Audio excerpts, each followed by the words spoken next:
At 65, Johnny Whitaker finally tells the truth about Brian Keith. Johnny Whitaker, born John Orson Whitaker Jr. on December 13, 1,959 inches, Van Nuys, California, stood out from the start, not just as a performer, but as a kid who could reach people emotionally with a kind of warmth, honesty, and innocence that felt real. Those qualities defined his career and made him a household name before he hit his teens. By the age of 3, he was already booking TV commercials, his expressive face and easy naturalness opening the door to a remarkable run. In 1966, he landed the role of Jody Davis on the CBS favorite Family Affair, joining Brian Keith and Sebastian Cabot. As a young orphan who, along with his twin sister, Buffy, played by Anissa Jones, moves in with Uncle Bill, he captured viewers' hearts with a tender, believable portrait of childhood resilience. The series ran 5 seasons, from 1,966 to 1,971, and his Jody resonated with anyone who remembered what it felt like to be small in a big world.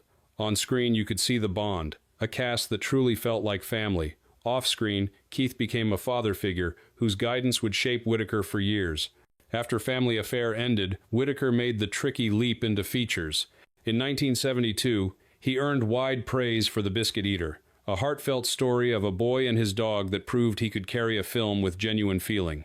Then came ****, Tom Sawyer ****, 1973, produced by Reader's Digest with songs by the Sherman Brothers. His mischievous, lovable turn remains one of the most cherished screen versions of Twain's hero. Whitaker kept experimenting. In 2012, he co-produced and co-hosted the short-lived but memorable radio talk show The Dr. Zod and Johnny Show, mixing humor, candor, and reflection.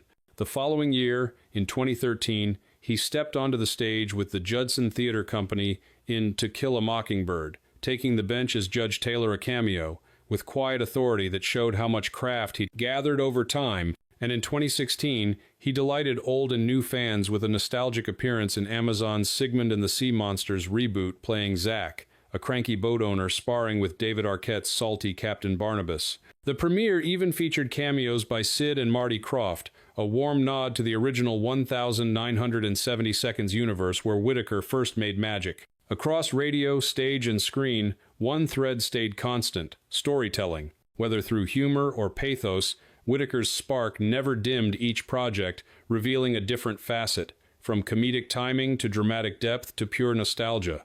Whitaker's personal life brought its own turning points. His marriage to Simria Wright in 1984 came as he worked to navigate the turbulent shift from child fame to adult identity. She wasn't in show business, a difference that may have felt grounding as he searched for normalcy outside the Hollywood bubble. But the pressures were real disillusionment with the industry, and in time, struggles with substance use. By 1988, after 4 years, the marriage ended in divorce. Painful as it was, he later described that season as a catalyst, one of several wake-up calls that pushed him to confront his demons, rebuild, and, eventually, dedicate himself to helping others find recovery and purpose. Which brings us to the truth he wanted to share: what Brian Keith really meant to him. Brian Keith wasn't just another actor on set, Whitaker says now. He was like a second father, teaching me, guiding me, protecting me when I was a little kid, trying to make sense of it all. Barely 7 when Family Affair began, Whitaker entered a world of adults,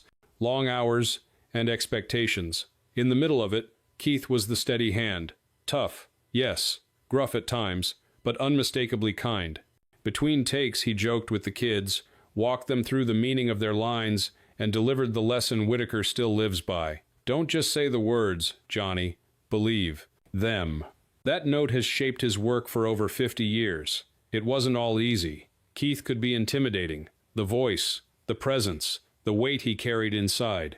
When he got upset, everyone knew to steer clear, Whitaker admits. But I never doubted he loved us. With time, Whitaker came to understand the burdens Keith shouldered: personal losses, health challenges, and the quiet pain strong men often hide. When Family Affair wrapped in 1971, Whitaker was a teenager trying to find himself beyond the role that made him famous. Brian stayed in touch for a while, he recalls. He'd check on me if he heard I was struggling. But Hollywood pulls people in different directions. Years later, the news of Keith's death in 1997 hit hard. I remember crying like a kid again, Whitaker says. He wasn't just my TV uncle. He was family. What remains most vivid are Keith's standards. Be truthful, be professional, respect the work. Acting isn't about fame, Whitaker explains, echoing Keith. It's about truth. If you don't feel it, the audience won't feel it either. In a business that often treats child actors like props, Keith saw a person. That care, Whitaker believes, is a big reason he survived the industry when so many didn't. Through later battles with addiction and depression, the example Keith set facing demons with courage helped Whitaker keep going. Today, he looks back on Family Affair with gratitude, not only for the success but for the relationships that shaped him. I don't think I ever told Brian how much he meant to me, he says. If I could, I'd tell him he changed my life. He made me believe in myself, and that's worth more than any fame or fortune. So at 65, Johnny Whitaker's truth about Brian Keith is simple and human. Keith was complicated, he had pain, but he also had integrity, love, and a fierce commitment to the people around him, especially the children entrusted to his care. He didn't always say it out loud. He showed it, in the work, in the way he treated others, in the steady way he carried himself.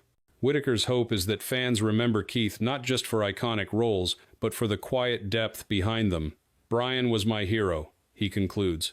And now, looking back, I see he wasn't playing a part with me. Every day, he showed me what a real man and a real father figure can be.